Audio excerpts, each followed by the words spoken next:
Hello, everyone, and welcome back to Danger Borg. Danger Borg! Get your boards! Mörk!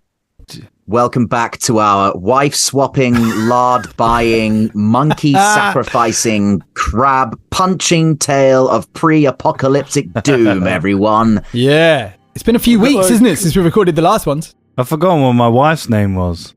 Margaret? No, it wasn't Margaret, was it? It was another... Maureen? No, not Maureen.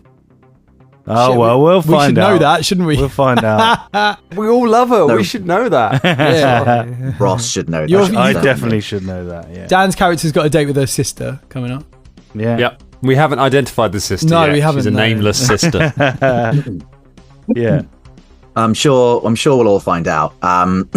Well done on getting to the hollow sarcophagus. Well done on getting to the dungeon. Well, great. And sort of completing maybe the first room.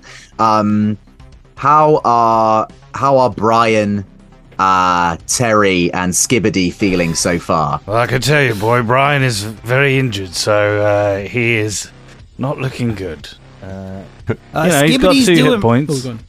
Got 2 hit points. So 2 hit points. That's good, isn't it? That's good, 2. Yeah. Yeah. I do have some further good news for you. Yeah? Ooh. Do you know what I left out of the previous episodes? Is the table of the calendar of Necrobell. Silly me. This is a mechanic in Mörk, the soon-to-be very apocalyptic setting that you're playing in. That the player and the DM they roll for to see if there's going to be a horrible biblical event that day. But don't worry, it only happens if you roll a 1. However, you have been playing effectively for 3 days, so fellas, 3 die roll. I'm gonna 1 each. I'm gonna ask someone to roll dices, but don't worry, we between us get to decide what kind of dice you should use. On a roll of 1, it triggers a horrible biblical event, which we'll have to roll for. And it's 3 days. So, fellas, do you think that you are living in years of pain, a bleak half year, a fall of anguish, a cruel month, or do you think that the end is nigh? The end is nigh. Yeah, I think the end is nigh. Yeah. You think the end is nigh? Okay. I'm feeling more cruel month. Yeah? It feels like it's been a pretty cruel... It's certainly been a cruel month for poor old Brian. That's bloody true, I'll tell you that much. Okay, fair enough, I hear you. Well, I'll tell you what, for the first of our 3 rolls, we'll roll a cruel month, Right. which is, and Dan, because you shouted it, roll as a D6 and tell us if you get a 1. All right, I'm going to roll my Stu Jackson skull D6 for this one specially. It's a 2. You're fine. No It's fine. apocalypse. That cruel month, nothing particularly bad happened other than the general malaise and nihilism. Now, for the 2 of you that spoke up for for the end is nigh, I need you to roll a D2. Oh my god! You can roll this one of 2 ways. You can flip a coin if you've got one to hand, or you can roll a D4. A D4. I've got a D4. Okay, on a roll of 1 or 2 counts as a 1. Where's my fucking... So say that again. A roll of 1 or 2 counts as a 1, and then 3 and 4 counts as a 2, right? Got it. That makes sense. It is a 2. Oh, God. Okay, fine. Well, that's the end of the world. Fine. This has Still been fine. This has been delightful. What did you say? I'll roll a D4. Wait. Sorry. You rolled a 2? No, I rolled a 3, so it's a 2. Oh, Which is 2, so we're fine. Yeah, okay. so I'm fine. We're I'm So fine, we're all I'm fine. good.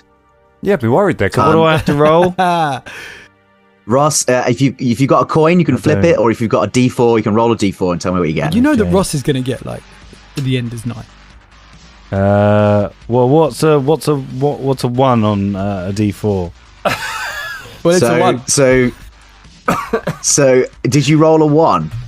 No, you tell me which number. Like, so, He's not going to tell me what he's got. 1 or 2 is a 1. Okay, fine. And 2 and 3 is a. Sorry, 3 and 4 is a 2. yeah. So I rolled a 1. So You did roll a 1. Yeah. You in fact did roll a 1. Okay, Ross. The calendar of Necrobell tomes for you. I now need you to roll 2d6. It is kind of like a d66, but I need you to roll 2d6. One of those 6s has got to be your 10. So think about we're rolling like out of 66. Think about it like that. I've got a black and a white one, so I can do whatever the. So the first number is a 4 and a 5. Psalm 4. Okay, Psalm 4.5. This is the misery that intones this day. Let's say it's your first day in the dungeon. Behold now the endless sea, where Leviathan causes waves to be as mountains. Waves to be as mountains. So if and when you get out of this dungeon, I hope you can fashion a boat. Is what I'm saying. Okay. So does this come to me, or do I just like? This is just the thing that is, I guess, up to me and the world to inflict as we like. If it affects the players, and if it doesn't, probably does at some point. And the mechanic in the game is if you're ever playing long enough to intone 7 miseries, quote, the game ends immediately, burn the book. Wow. That's amazing. That's a really great trait to have in a game, isn't it? Just destroy the game. Yeah. Burn it, forget about it, it's done. It's over. Everyone lost. Yeah. Burn it. How do you get miseries? By rolling a 1 on the dice that you all choose. The process that we've just done. So we've gained a misery now, have we? Yes. So if you get 6 more, if you're alive for another week and you happen to roll really badly for another week, the world in its entirety will end. But it started with waves being big as mountains. Okay, so handle that. That's what we've got to look forward to. Shout out to the editable character sheet on the Mork website as well. It's really good. Yeah. It's a really nice one. You put check marks in it. It gives you real kind of metal crosses and things. It looks great. Nice. Also, shout out to Pel Nielsen and Johan Noor, the creators of this game that we are now playing. And also a little shout out as well to Yui Garon, whose Miss Advent calendar I bought and I'm also using to supplement this game with a couple of extra monsters. Very cool. From it. But yes, Brian, last time you got nearly killed and you're covered in blood and a bit of crow sick. Mm-hmm. Terry of the Rat Blood. Terry Ratblood, yep. Terry of the Ratblood, you infamous tree hater. Do you remember you got a roiling half moon shield last time? I do. I've got a big old roiling. It's roiling away on my arm. Nice. It's nice. Good. It's going to come in handy, that probably. And Skibbity of the Teeth. With your plaintive cry of crows that are bros. Oh, yeah. You got some gold teeth last time. Got some gold teeth. Yeah. I put one in my mouth, right at the back. One of the molars, so you can't even see it. It's not like a Ja Rule gold teeth. I don't know if Ja Rule's got gold teeth, but I assume that he has a grill. At some point, he had a grill that he had lots of gold teeth. But yeah, he put one right at the back of his mouth, and that's it. And the rest of the gold teeth, I think he's going to sell all. It's out of all the rappers that you picked a rapper who didn't have any actual gold teeth. Yeah, I don't think he has actually. Now I've said it, I'm like, oh shit, I should have chosen someone else. But hey, tweeters Ja Rule, I guess. Let's find out. Yeah. Come out of retirement, Ja. And speaking of people who should absolutely be in retirement, Jorgen the Heretic, is still genuflecting and cowering before you and the grotesques that line the roof of this muddy, dank tall chamber that you've stepped and stumbled into, inside the hollow sarcophagus, in Tveland, on your search for the music box to give back to Blood Countess Anthelia, in promises of great reward and citizenship in the icy, horrible wastes of Kurgus. You have come this far. You fought the carrion crab for entry. You stumbled down the sarcophagus into the ground, and immediately were met with this towering roost of huge misshapen crows who either attack you or reward you with treasures if you pay them stuff. And I think so far you've paid them lard and a sling. Yep, quite a lot of lard. Quite a lot of lard, yeah. Quite a lot. The crows fucking loved it. They fucking loved it. But your time here may be limited. There are, standing in front of you all, there are, directly in front of you, past Jorgen, there is a door that is closed, is wooden and rotted. And off down to your right lead some steps, from which some strange, very ominous sounds can be heard. Jorgen is still sort of garbling and pointing at you, seeing that you've been blessed by the grotesques. My brother Rek is there somewhere. He's lost in the sounds and he won't listen to the crows. Lost, huh? Lost? Oh boy, I'm sure he's lost. Everybody's lost down here. You, the teethy one speaks correct. Yeah. If you go down far enough, you will find the Drowned. The Drowned? Let's go down him. The Drowned, that is correct. Let's go down and find the Drowned. Come on, let's go. Now, just to be specific on this, are we looking for somebody what has been drowned, or are we looking for a drow named Ned? Nice. Jorgen stamps forward and clasps your metal armor, paws at it. They are drowned. They are drowned. Right. And they have been betrayed. You've been betrayed, boy. I've been betrayed by my wife, boy. Oh, he'll tell you about his wife now. You can hear the whole story. Sit on down. Get yourself some popcorn. Yep. One of the crows squawks and nods knowingly. Jorgen sort of goes, no, they have been betrayed by Belvedere. Belvedere. Belvedere. Belvedere. It's a really intimidating name when you say it written down, but when you say it out loud, it sounds silly. It does. Show me on paper. What does it look like when it's written down? Oh my God, that's scary. Oh, that's really frightening. Yeah, I see what you mean there, son. Ah! I can't look at it again. But you should not go. You should not go down to the... Do not just stay with me and the grotesques, and we will start a church to rival the two-headed basilisk. That is tempting. However, unfortunately, I am a nihilist and therefore don't believe in anything. Actually, I have some pamphlets if you wanted to read about how read about the good things about nihilism. However, of course, I don't mind if you do actually read it or not. Because, as I say, I am a nihilist and don't believe in anything, including recruiting people to nihilism. I'm pretty sure that if the crows saw me reading any other holy scripture, they'd peck out my eyes. They look a bit pecky, don't they? Yes. Yeah, they do peck. I can assure you that. Oh yeah, you got a pecking, didn't you?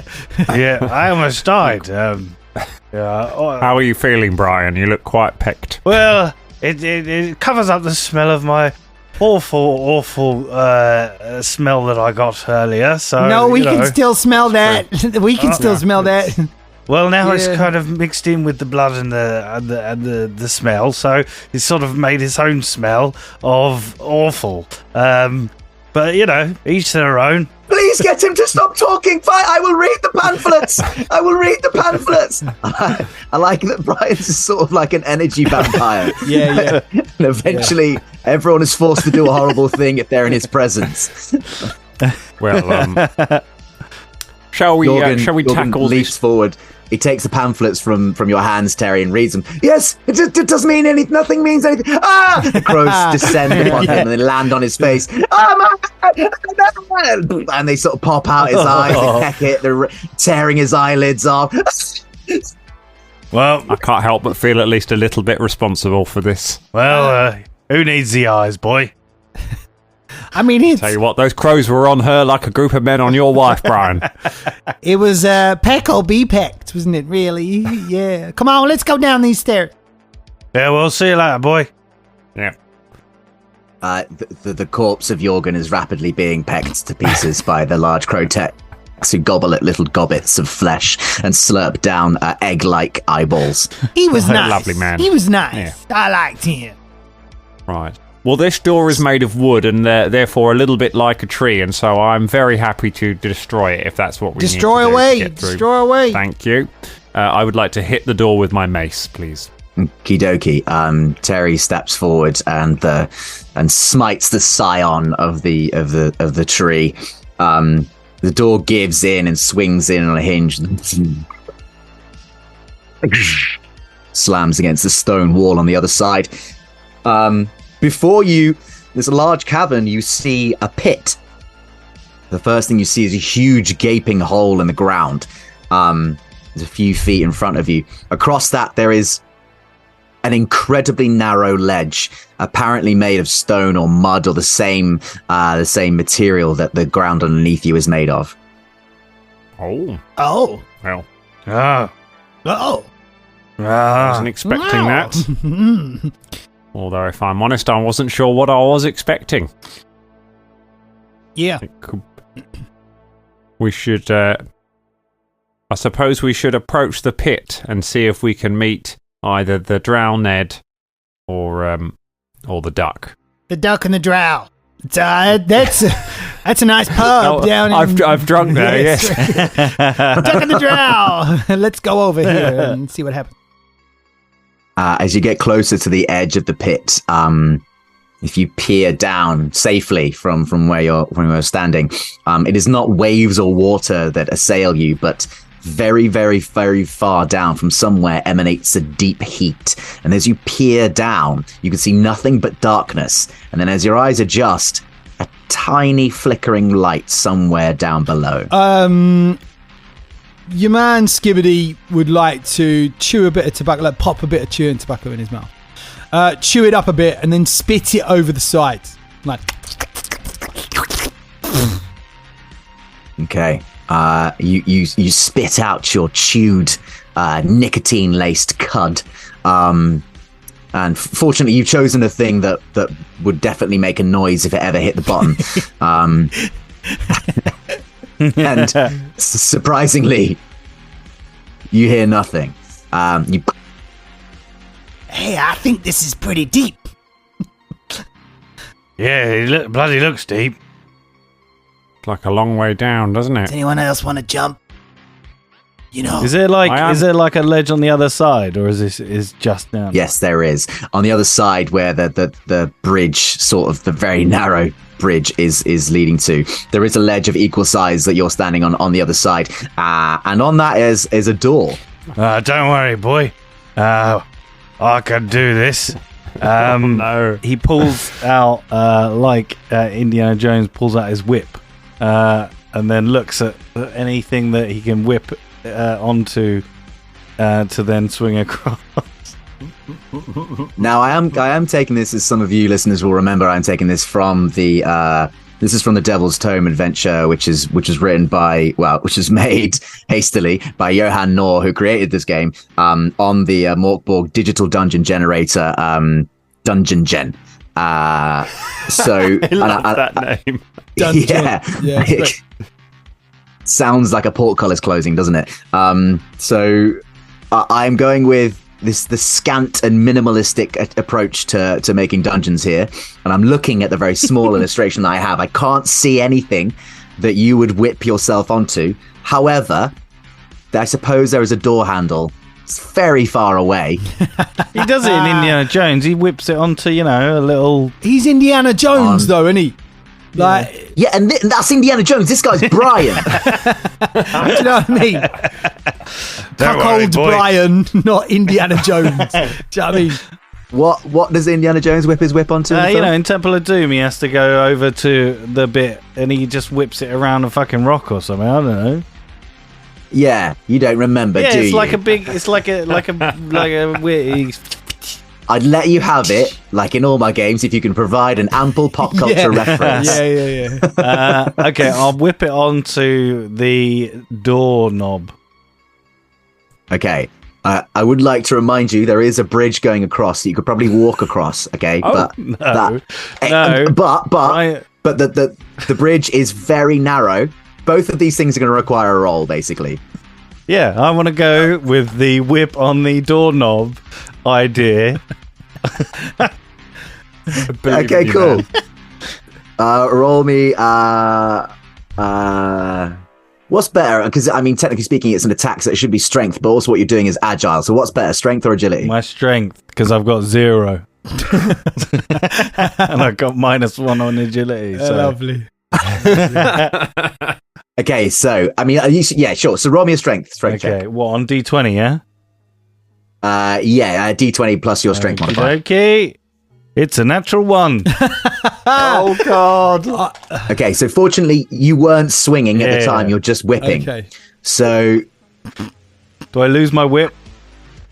No, you lose one of your monkeys. As you crack your whip back, it just slices like almost the top of the head off one of your monkeys. Pick one. Bitey.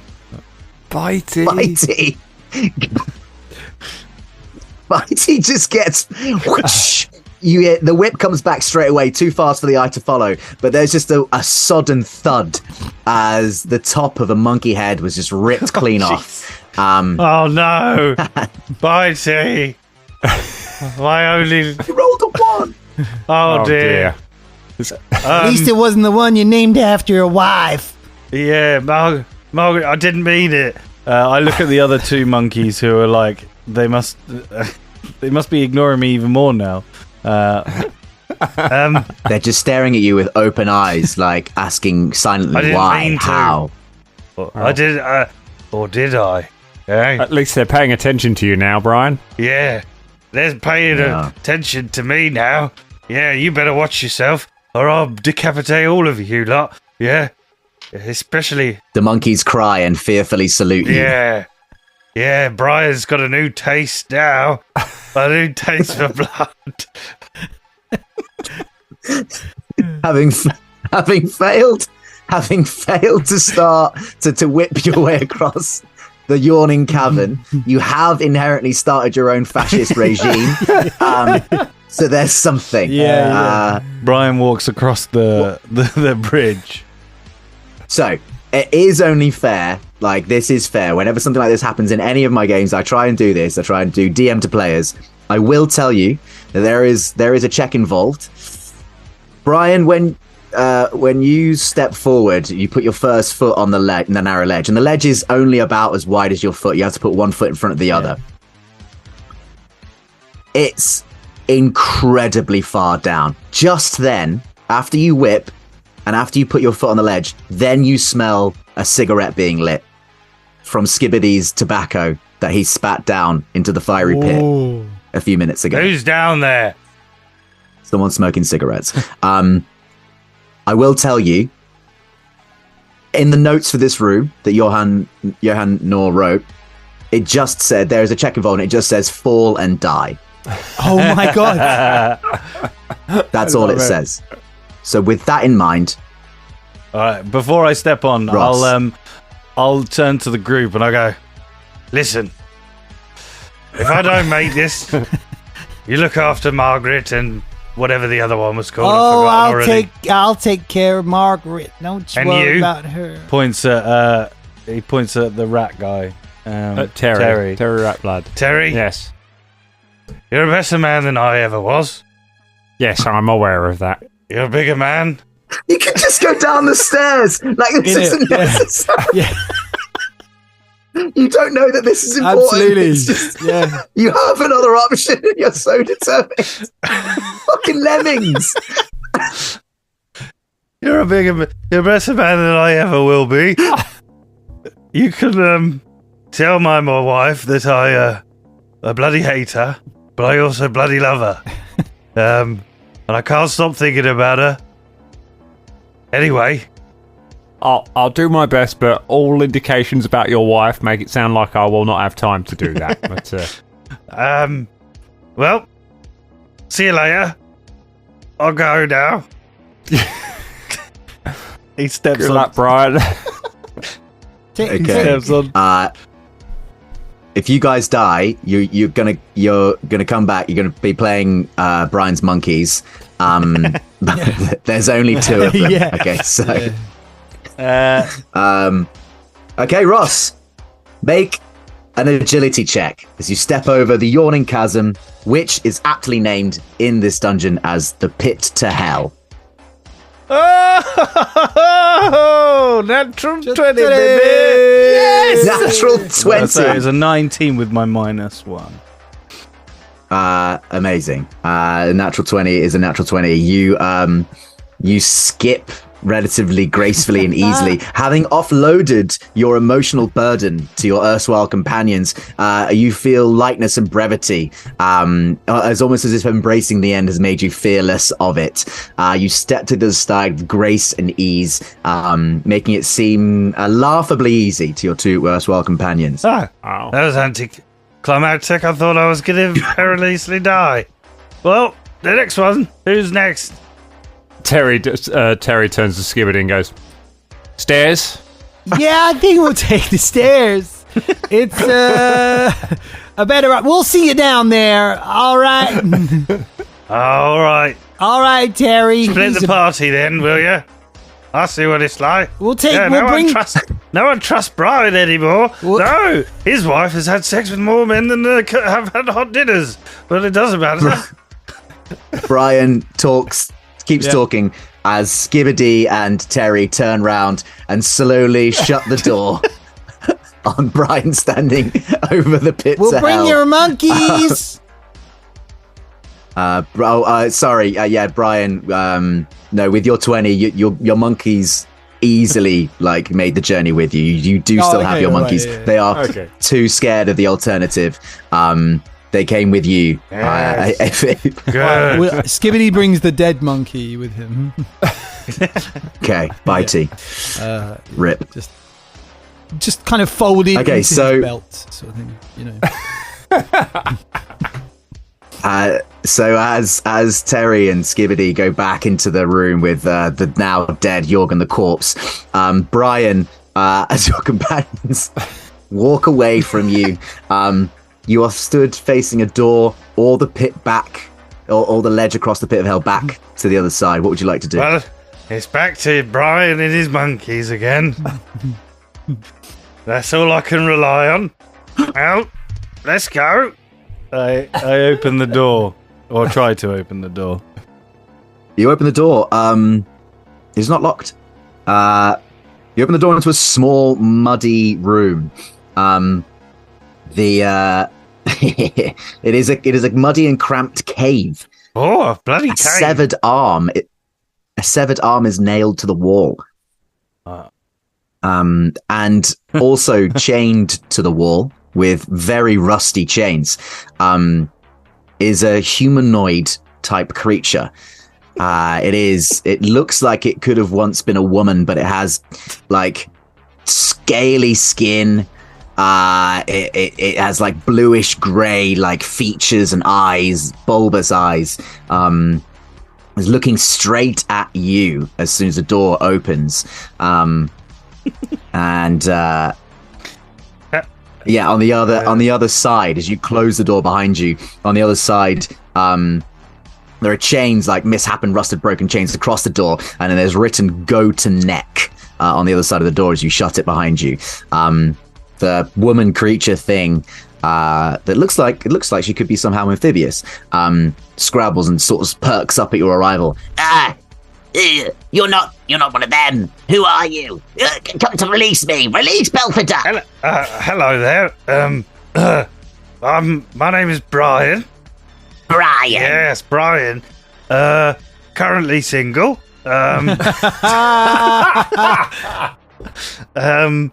These are my monkeys. This one's Slappy, and this one's Margaret, named after my ex-wife. It doesn't matter about that.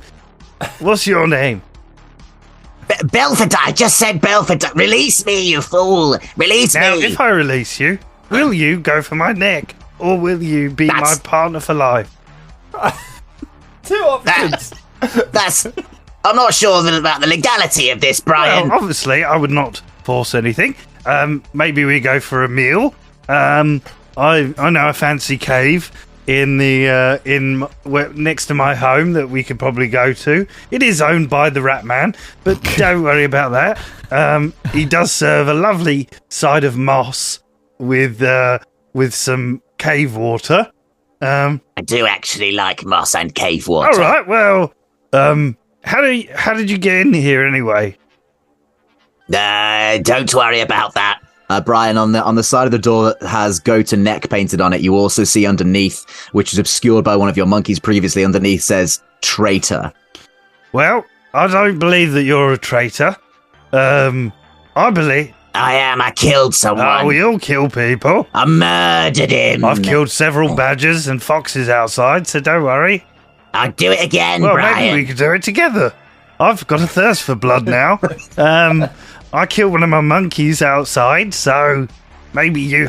What the fuck, Brian? Why did you kill a monkey? Well, it was an accident, but I got a sort of lust for blood now. So maybe I want Brian to find love. maybe you and me, we could find blood together. Release me, and then maybe we'll talk. All right, but I'm trusting you, just like I trusted my ex-wife before she stabbed me in the back and had it away with the Rat Man. He goes to unlock the chains. They're like criminally easy to undo. They're done in a way like she can't herself like pull them off or like dismantle her manacles, but someone operating them from like another angle can easily just pull them apart. They're not even locked. Okay. She rubs her scaly wrists.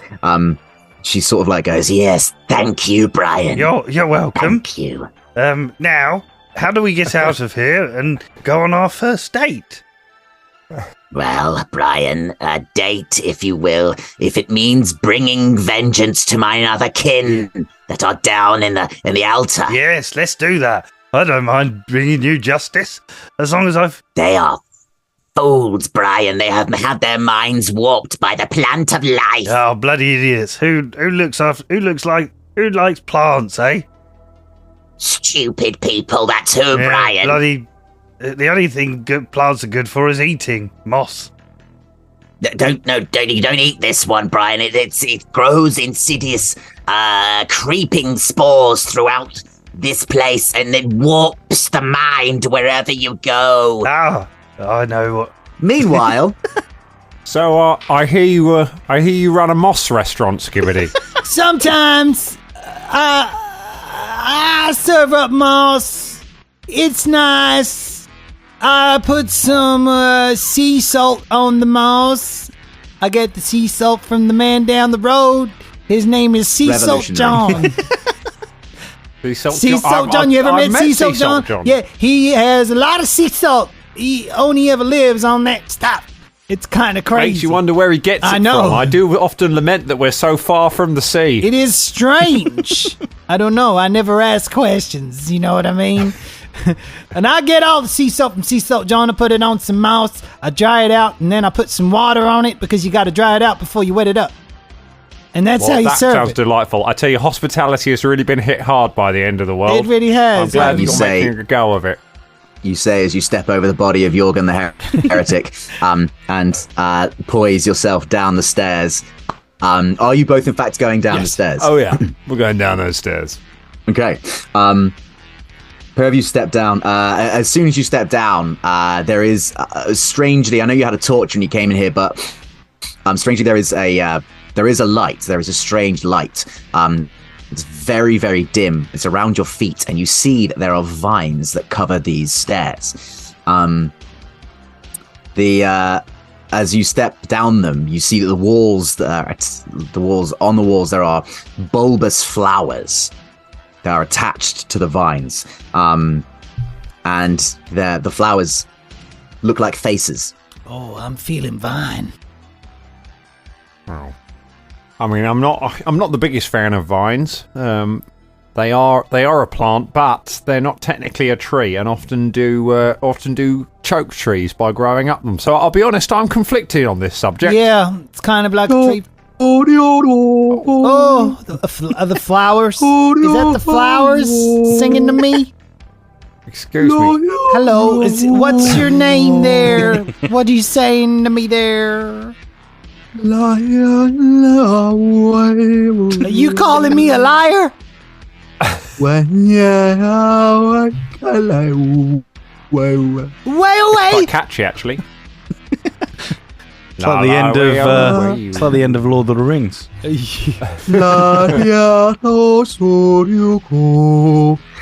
Terry and Skibbity, make a presence check. Oh, Gonna crush it's a this. natural one. Oh shit! And a 4 for Terry. You're both absolutely compelled to join in with the singing from the bulbous angel flowered faces.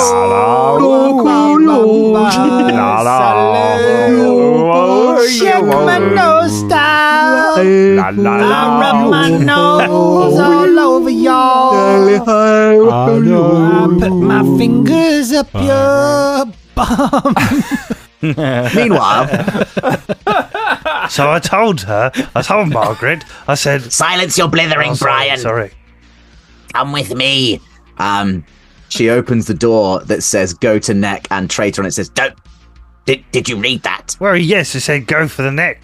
Like my ex-wife did for me when she cut my metaphorical heart out. Brian, are you blind? What? Are Well, you blind? slightly, yes. I've got a astigmatism in my eye, but It doesn't say go for the neck. It says go to neck. As in go to neck rebel. As in die. oh, I see. That makes sense now. That's what they want me to do, Brian. That's because they won't see the light because their brains have been warped by the plant of life and its spores that sing and make you do demented Yeah, that things, sounds Brian. bloody awful.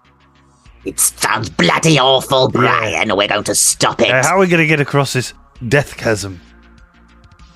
you close that door behind you. Well, we just... Have you got a whip or anything?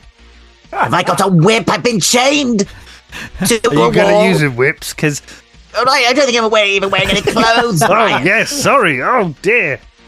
No, it's fine. My scales cover most things. I am a drowned, of course. I very rarely need, unless I'm wearing armor, which I go on a raid. But I don't think I need it now. Well, what's down there anyway? Points down Down to the where? chasm below. Hell. Well, there's a smoking hell down there. Something smoking some cigarettes. Belveduk just quickly goes through the conversation options of like, do you have a vague understanding of what hell might be? And just presses B to cancel and just... Never mind. Get us across this bridge, Brian. All right, hold on. The drowned have had their minds poisoned, but there is one among them, an outsider, who has brought a music box that counters the spores, Brian. And with that music box, we can infiltrate the plant of life and cut out its heart. Yes, that sounds bloody lovely. All right, well, I'll whip us across. Just hold on. Make a strength check. Hold on. Oh, natural 20 again. Shut up! Sorry. That's ridiculous. That's Amazing. amazing, man. That's so sick. Unbelievable. That's Brian so the Bridgewalker. As you shall be known, the legend shall tell of this. Impossible Things are tasks. turning around for Brian, Impossible man. tasks. Yeah. You skip across. This time, like, with a monkey on either hand, they act as counterbalances as you sort of, like, tightrope walk all the way across.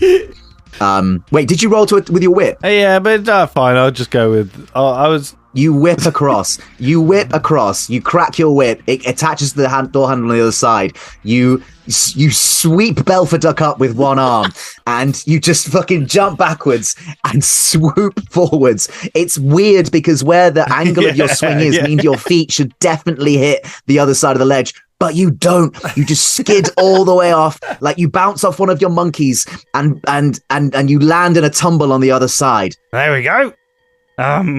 Was that impressive?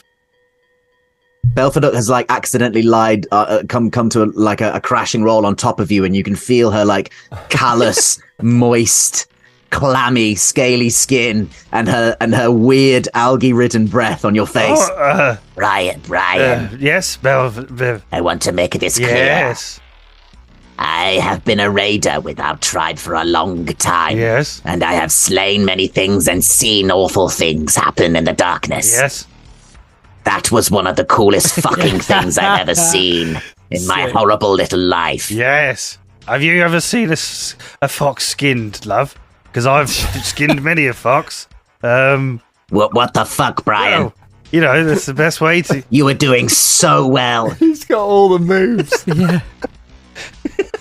You're doing so what? Ew. She gets up and like dusts herself off. Sorry. There's a bit of your algae back there. There you go.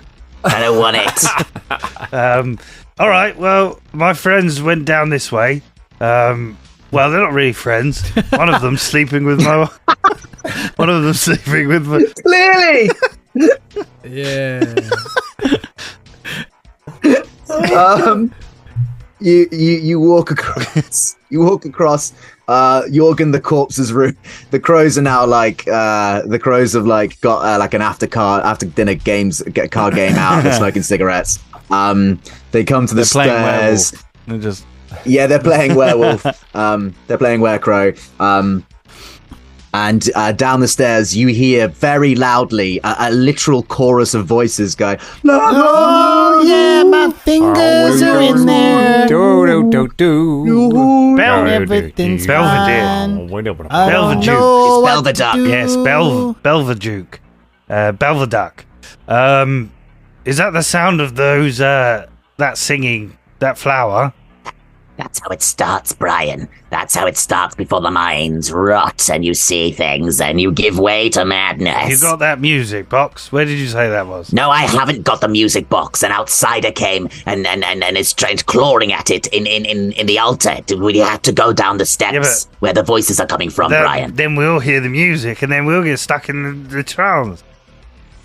Brian. Yes? She clasps your face with like horrible, clammy, clawed hands. Yes.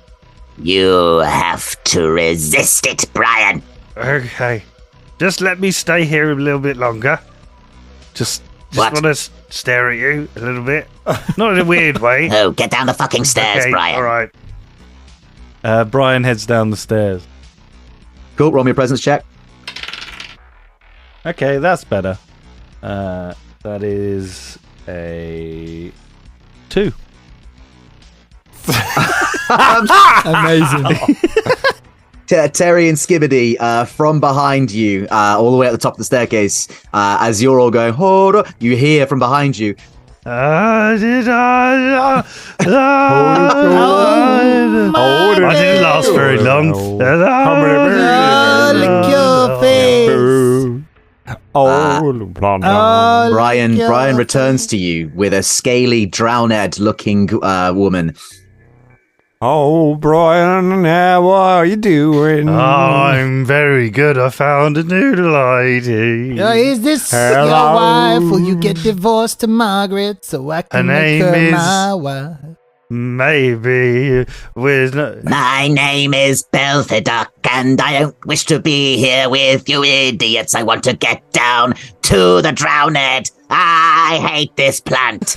Let's move. Brian, why do you have an erection? No reason. Must be the plant or the flower juice. Flower juice. Terry and Skibidi, the reason why you paused here is that there is a landing on these stairs which you have stopped, and it does seem to offer a very brief respite from the spores, so your singing naturally comes to a close. The reason why you stopped and looked is because off to your left there is a cavern that leads into a big room. I would like presence checks from everybody. 14. 8. No, 13. Fucking hell. 17. Ooh. Okay, so Brian, your eyes are elsewhere. But Terry and Skibidi, you can see that the stairs do carry on, like in front of you. They go to somewhere else. But off to your left, where this cavern is, you can see within it, which is also strangely lit. You can see 3 hunched figures that appear to be pulling something between them, back and forth.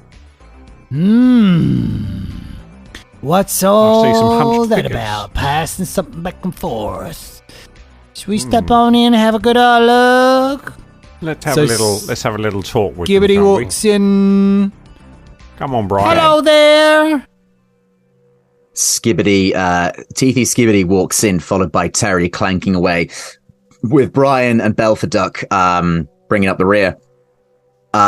In it, you see the figures are 3 small, pale grey, sad, knobbly looking goblins.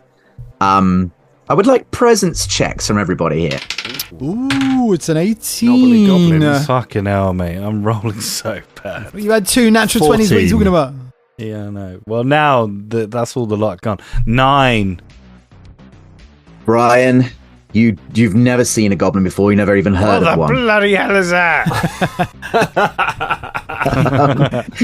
What do you 2 18. get? 14. Okay, you have both know very, very well about goblins. And I will read you. Apart from being horrible little shits, all goblins carry a curse. Once like you, they are now trapped in the prison of their crazed goblin flesh. Only their eyes reveal the truth. A ruined mind watching its body prison perform terrible deeds. Even being attacked by goblins sends the curse carried on the winds of their hate. Hit or miss, it doesn't matter. In the dark of Sarkash, they shoot at passers-by with twanging bows. You must find and kill the goblin before your mind is paralyzed. If the curse-carrying creature still lives after the attack, you will warp irrevocably into one yourself. Then only the dark of Sarkash will hide you. This is something that both Terry and Skibidi So we both just know. got to kill these goblins. You don't have to do anything. But you can now see that these 3 goblins are hunched, and between them, they're pulling back and forth a huge, immaculately looking, razor sharp, well hilted, and well inlaid great sword. Well. That does look rather good, doesn't it? Shall I? You can hear them going, No, give it to me. Give it to me. No, oh, no, Madge. No, who had one? Who had one of these? You had one for years. and the other one goes, No, you had you. You've not even been alive for years. It doesn't make any sense. Give it to me. Now, do I save my scroll for later on, or shall I just use it now? Oh, Scroll of death! Scroll of death! Scroll of death! Scroll of Death. Scroll of death! We're going to use it. Doing it. Skibidi as unfurls a scroll, the unclean scroll of death, as 3 pale, watery-eyed looking beings look up and momentarily put aside their squabbling greed with a new lust, the lust of that to spread that horrible goblin curse. But before they can act, Colin, could you roll me a presence test? It is. It's not amazing. It's 14. 14 is more than you needed to activate the scroll. Okay, tell us what happens when you read the words on the scroll. What does it look like? What powers coalesce? I think Skibidi kind of tries to open it, but the rope, the like string around it is a little bit kind of, it's the knot has been tied for so long, so actually it takes him a while. Do you know what I mean? He's like, Oh, hold on a second. Hold on a minute. It's coming. Yep. Yeah. Oh shit! Can you help me out here, Brian? Yeah. Just sorry. pull that string there and. What is it doing, man? Give it a tug. Oh, we should. Oh, there we go. And it unravels, and the words are just gibberish, where it looks gibberish to me. And it's like, oh, is my name. Oh, And these words may be the last thing that these goblins ever see. Your scroll activates. Roll whatever happens. What's going on? Is it 4d10? It's 4d10. Yeah. So here we go. 4d10. That's 7 plus 6. That's 13, 14, 15. 25 points of damage. To each of them. Each of them, yes. Is it to each creature? The goblins named Mörk, Jam, and Irej, for reasons that might become clear, look up and drop the sword as it clangs to the ground, scampering towards Skibbity. But the gibberish that lights up from the scroll beams towards them and sears through them with a weird black-white light, scouring the flesh from their bones, popping their eyes out of their sockets, cooking their bones where they stand, and disintegrating their flesh into dust that lights up the other side of the cavern. The goblins are no more. And that is your one use of your scroll that you have today. Well, that was fun. Well, I like the smell. Yeah, can you? it's sort of melding with your own aroma, Brian. Yes. With the puddle on your head. Yeah, and what's her name? I can't remember. Your new lady, Belvedere. My beautiful. I mean, the lady Belvedere. The Belvedere. Yeah, the Belvedere. Her beautiful smell, as well as my really bad smell, mixed in with this smell. There's quite a lot of smells going on right now, isn't there? Yeah, there's quite a lot of aromas going on. Truly, Brian, your friends that you do not call friends are very powerful. Yeah, but what is power? Let's be honest. Is there power in leaving a woman that doesn't love you anymore? I think so.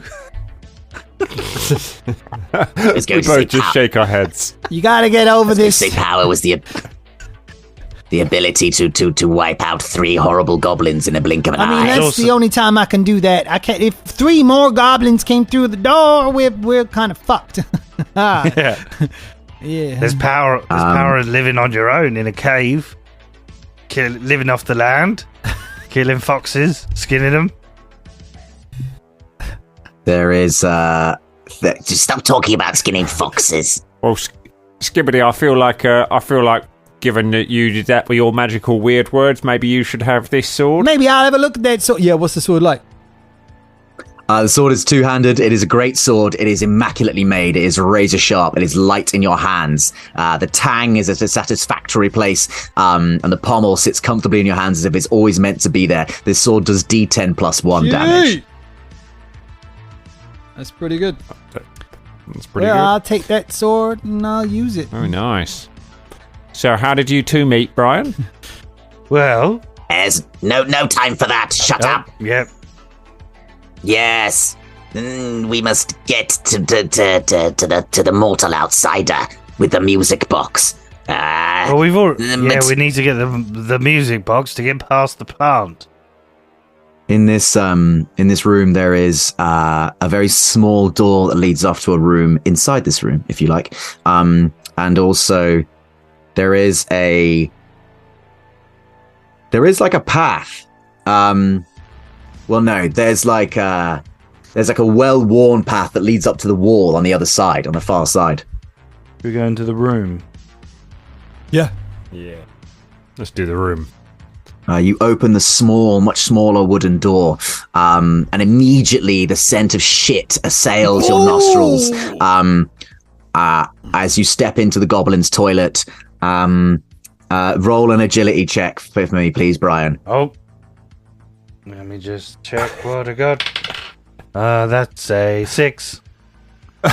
You fall in goblin shit and you slip wildly. One of your monkeys tries to pull one of your arms down to try and balance you, but it ends up you slip the other way. Your foot comes up, it sprays a load of shit up the wall, and your head just comes down, bam, with a clod of of goblin shit all over the back of your head. Well, at least that masked the other smell. So, do we all just stand here watching him like slip and fall down and go? Yeah. Why do they have shits in cupboards? It's weird. Why do they have a toilet? You make a lovely couple. Yeah, but how much poo is in here that they just... Like a lot. They've got the whole toilet thing down, but like, pumps and hydraulics and stuff, there's not... It's just a pile. They haven't got that. Well, anyway, let's not go back in there. Belvedere Duck, I hope you don't think less of me. Yes. Oh, okay. Don't blame you, to be honest. I do smell of shit. You stupid, shitty man. All right, well, let's go up the warm path, shall we? You walk up to the warm path and you just meet a solid wall on the other side. There doesn't appear to be any kind of entrance. Don't worry, I know the secret to these walls. Brian takes a run up and just runs into the wall. Cool. Cool. You smash into the wall. You've now got a nosebleed. No. You reckon a bit of the goblin shit is probably going to get in that blood and like give you some kind of horrible disease. I don't know about you, Skibbity, but between you and me, I think Brian's new girlfriend's giving you the eye. Yeah. You look over to Belfaduck and she's just got massive bulbous eyes, so you can't tell where she's looking at. Like, it's impossible. She's like a fish. Well, that didn't work. I thought it was going to be a secret room that you run into, like one of those stories about a wizard who runs into a magic portal and is transported to another world. This is a stupid story for stupid things. It is pretty stupid, to be honest. Anyway, Belfaduck does look at where you've run into. There goes, this is odd. I wonder. There may be more to this, but we must get the music box. Well, where is it? I think it's down the stairs with the rest of my folk who are assholes. All right, well, let's go down the rest of the stairs to get the music box. You come out of the goblin chamber with your new shiny sword and take a step down the stairs, continuing your journey downwards into the hollow sarcophagus. Oh, here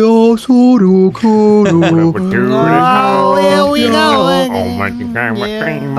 I need you to roll presence checks, please. Ooh. Sorry, my bad. It's a toughness check as clouds of spores emitted by the angel-faced flowers on the walls fill your mouth and lungs. Oh, 10. You're not going to believe it. Natural 20. Natural 20. Natural 20. Oh my god, like I get 6, and then a fucking...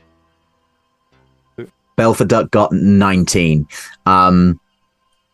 Terry and Skibbity, can you roll me a d4 each and tell me what you got? Yeah. A 4. A 4. For fuck's sake. Both of you.